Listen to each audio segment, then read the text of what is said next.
going on, everybody, and welcome back to the channel.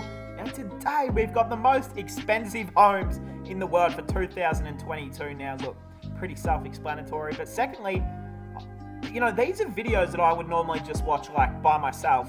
But I thought, why would I not react to these on the channel if I'm just going to watch it by myself? Why not react to it? I don't know why, but these videos, there's just something about them that I love, like just seeing expensive homes, like the way the houses are built, the architect, like the places they are.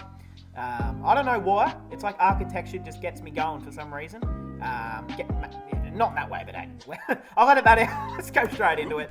Oh, man. Corners of the earth to find the most expensive that's home my on house. the globe. The top 5 most expensive houses in the world Okay. include everything from palaces to earthquake-resistant homes. What? Homes fitted with gold, Flintstones-like homes, Yo! and every other luxury known to man. So, it's no surprise the ridiculous price tag slapped on these properties by realtors and assessors. Right. In Hey, fact, comment down below which house is your favorite from this episode and let me know. The cheapest property on our list starts at $335 million. What? Le Bro. Palais number 5. That's a lot of money. This architectural white elephant has multiple swimming pools, gardens, waterfalls, an amphitheater built into the hillside, and a breathtaking view of the Mediterranean Sea from its series of bubble-like houses. Nah, this is where that's the name different. comes from, Bubble Palace, or Palais Bulle. The property has a room where you can host dinner with special guests while taking in the view and cool breeze of the sea. Nah. But the 500-seater amphitheater gives Nah. Who lives here though? Like, what do you, bro? This is one of the nicest. I don't know why, but something like I just love seeing different architect designs. Like just something different than the regular home. the ultimate experience for open-air, large-scale Bro. events. And it has, in fact, hosted some of the Oh. most prestigious events, like Christian Dior fashion shows, Cannes Film Festival parties, The heck? and private galas. Okay. The interior of the house seems like something Joe Rogan would love, as the convoluted nature of the rooms feels like a psychedelic experience. It looks How cool, is doesn't this it? possible that you could go to a place like this, or you could see something that's way more vivid and way more powerful than regular life? And speaking of psychedelic experiences, house parties in this estate do look like a trip. Number 4, Villa Les Cèdres, $410 million. Pocket This change. 35-acre property features an Olympic-sized swimming pool, a 30-horse capacity stable, several gardens and water fountains, the main house with 14 bedrooms, 20 greenhouses, Oh. and more. The main Bro, house has plants? grand sitting rooms, a ballroom, a concierge, floor-to-ceiling 19th century portraits in ornate frames, a 50-meter swimming pool for relaxation cut into the rocks, exquisite chandeliers and stone fireplaces, French doors, painted coffered ceilings, a comprehensive library with books on flora and naturalism, and a single botanical codex worth several thousands of euros. Yeah. This villa has botanical gardens, considered by many to be among the top 10 worldwide. There's also a man-made pond with Amazonian lily pads on it, a bronze statue of Athena draped in marble tunic at the gate, and a winding path flanked by tall palms and cedar trees, where the villa gets its name from. Once the most expensive house, and currently the second most expensive villa in the world, Villa Les Cèdres has That's only insane. passed through the hands of true historical figures Yeah. in its 187-year history. Its current owner is the Italian distiller, Davide Campari Milano, worth over $17 billion at the time of this video. Campari obtained the villa from the previous owner, the Marnier Lapostole family, who in turn bought the property after its most popular owner, King Leopold II of Oh, Belgium. shit. This villa was a holiday retreat for the Belgian king with Oh. his then mistress, Blanche Delacroix, and he purchased the property with the over 500 million euros that he made exploiting resources in the then Congo Free State of Africa, his personal property. Aside from luxury features, the villa gets its appeal from the ideal location in the French Riviera, amongst villas belonging to other wealthy billionaires like Paul Allen and Andrew Lloyd Webber, as well as views of the Mediterranean Sea. Now I know we're still in the French Riviera, despite me saying that we were going around the world to see these homes. But let's be honest, money does make the world go round, and if it's any consolation, $410 million is north of Palais Bulle, $335 million, while the features are a world apart. Outrageous. Number 3, Villa Leopolda. God damn. $750 million. Right, The like, interior- who are these people who just go, a lazy 750 million? Yeah, chuck that. I'll have that house. Like, can we stop giving money, like, to rich people? Like, just giving the rich people more money to make them more rich so they can do whatever they want? Like, bro.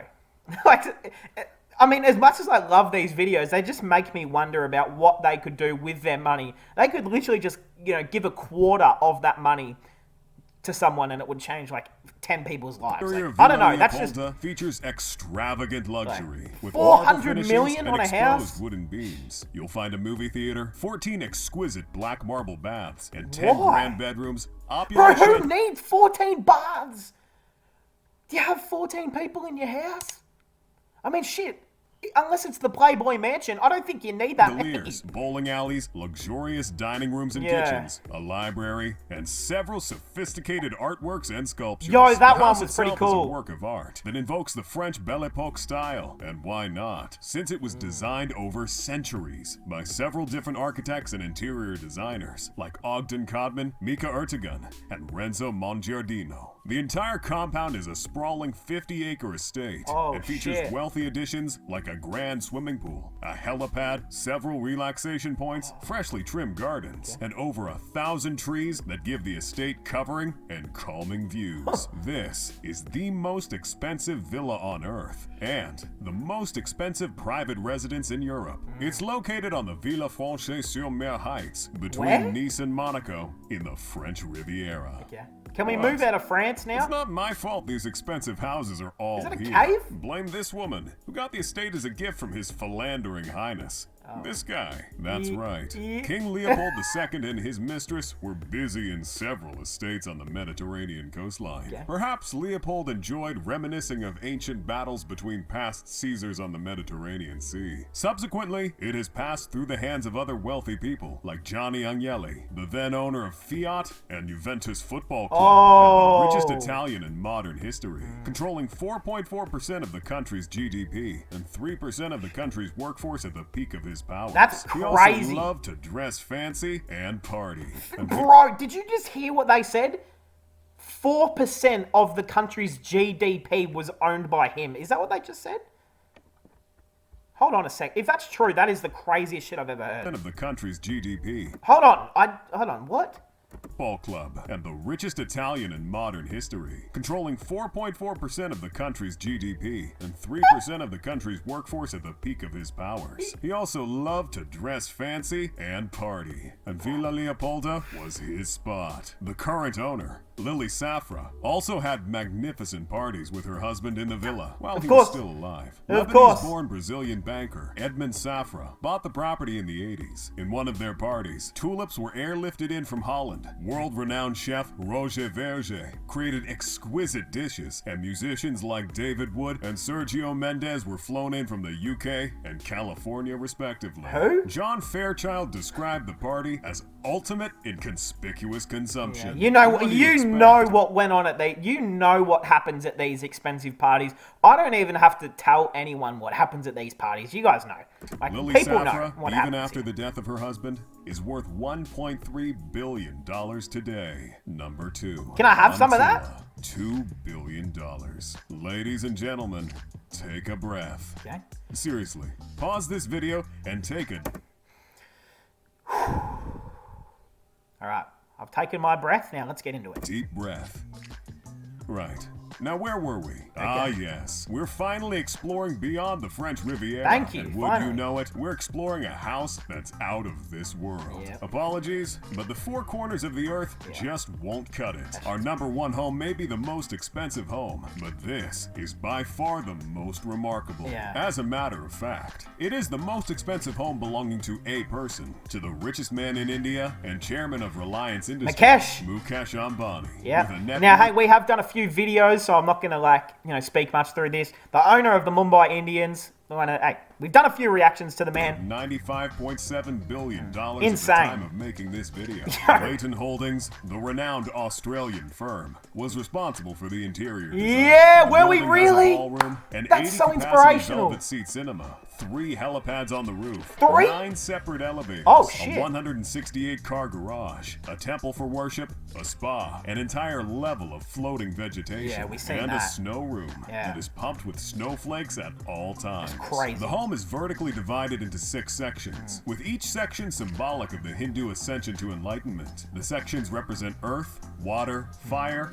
air, sound, and light. The Antilla was built by Chicago-based Perkins Will to withstand a grade 8 earthquake. For perspective, a 2008 grade 8 earthquake in Sichuan, China recorded about 87,000 fatalities. Antilla stands at 570 feet with 27 floors. Yet each floor is built high, so that the building looks like a 60-floor building. Antilla in all its glory stands in the heat of India's sleepless city, Mumbai, the same city where Slumdog Millionaire is mostly set in. 600 workers. Hey, tend to everyone like talks about that movie. I have never seen that movie Slumdog Millionaire in my life. Never seen it. Should I watch it? Is it even a good movie? And it's 6 No idea. Ambani family members, while the house consumes approximately the same amount of electricity for 7,000 homes. $2.6 billion sounds like a lot, but you can imagine Really? how much it costs to maintain. Yeah. When an Ambani tells you there's no place like home, believe it. Number 1, Buckingham Oh, Palace. this does no. Buckingham Palace does not count. No way this shit $5 counts. billion.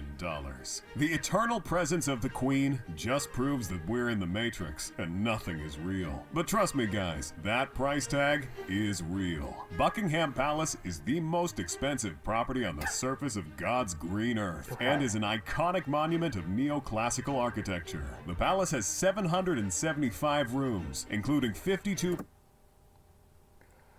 What? 772 rooms. Did I just hear that shit correctly?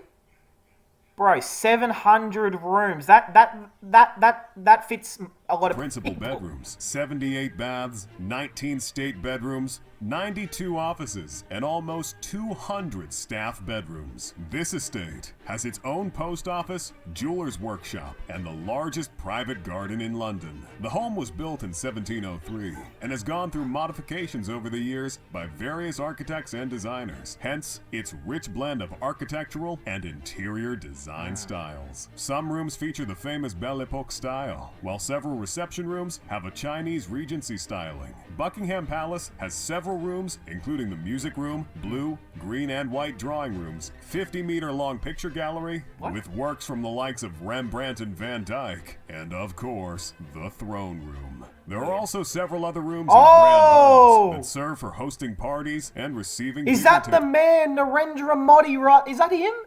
I think that's him right there. Due to the redecorations of King Edward VII, several of these rooms and stairways are designed in a Belle Epoque style, using cream and gold. What's not to like about these homes? Let us know. Bro, I have a question. How does the Queen get around her house?